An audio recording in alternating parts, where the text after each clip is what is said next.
What's up, y'all? Andre Big CEO Reed back again with another Garage Bible Talks, the YBM version. Real word, real life, for all ears that can hear, from a mouth of a young black man. We're gonna get right into it, y'all.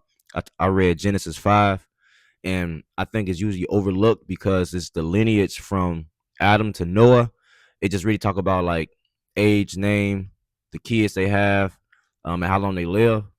But to me, I think it's kind of important, right? So I feel that if you're reading, you learn that we've broken God's image, and we're pretty much passing down broken images because of of our sin. Right in the beginning it says that God made man in His image. Then we hear how Adam sinned, and because of that sin, he's he from that sin, eating that fruit. They have their eyes open. Now they see good and evil. Now that he's living, um, he's living with that sin. Not only he's living with that sin, he lived until 130 years old. And then what the Bible says that he made a son in his own image. So what that is saying to me is that is showing the shift from when God first made man in his image, which is supposed to be perfect. Adam sinned. He's lived 130 years now having this sin on him, this is 130 years of his image changing because he's sinning. He sinned. So your image is changing now. You become a different person for 130 years, then had a child. So that child is now the image of you, which is someone who's been broken for over 130 years because of a sin. And then it keeps passing that lineage down. And so what it's telling us is that because of sin, that's what we pass down through our image from legacy, from generation to generation.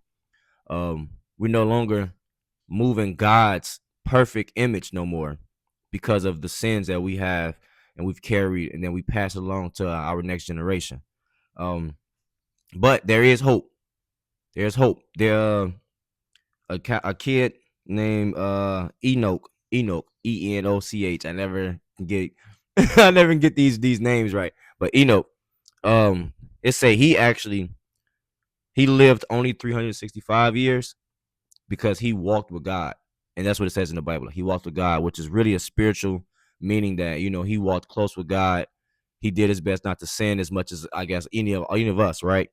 But for me, oh yeah, also it says that unlike all the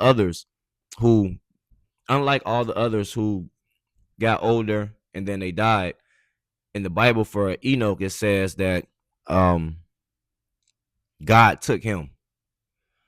So for me, that just shows that there's hope, right? We came here to be God's image.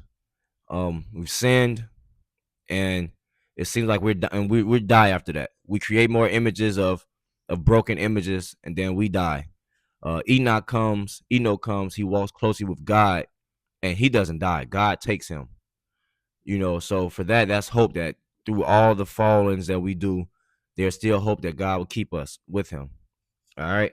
Um, the last biggest thing is that last hope. Lamech has a child, and he prophesies. Lamech has a child named Noah. He prophesies over him, right? He names him Noah, which stands for either rest or comfort.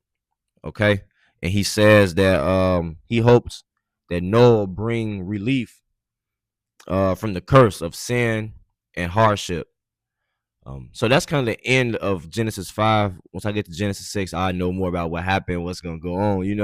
To me, it just seems like the book is a great story. It tells you a lot about life, but it makes you kind of want to keep reading. Like now I want to figure out, and I mean, in a sense, it's like, yeah, we've heard so many of the stories. So we, in a sense, almost know like, okay, Noah is going to do something good for us. And, because we know the stories, but for me personally, I don't know detail. So now I'm kind of anxious. I'm like, hey, I want to know what's going to happen in the next chapter. How does we get salvation? What does Noah do specifically?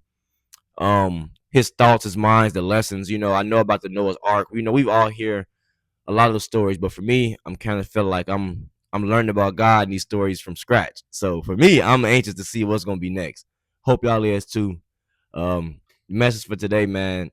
Think positively, teach positively, try your best to not walk in sin, because we walk in sin and then we have kids or we're teaching the next generation, we're teaching them broken images. So let's work on fixing our image closer to God so that we can pass the right image along to the next generation. So I got y'all. Peace.